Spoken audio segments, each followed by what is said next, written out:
你比如这人肺有毛病，支气管炎就可以咳嗽，哮喘也可以咳嗽，什么支气管扩张，中医讲的肺燥，这个肺热都可以造成咳嗽。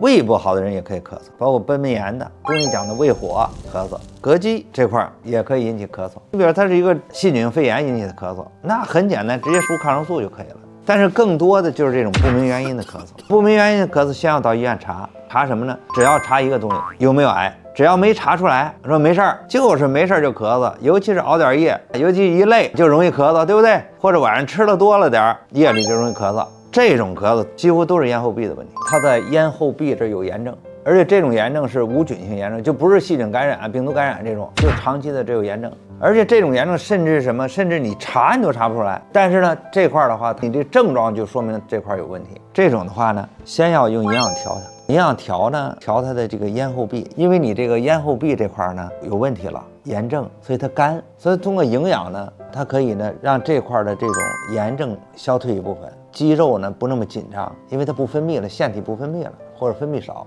重新的恢复分泌就会好很多。所以有的人直接营养调理，这咳嗽就没了。然后呢，在这基础上，如果还不行，在营养调理基础上松解。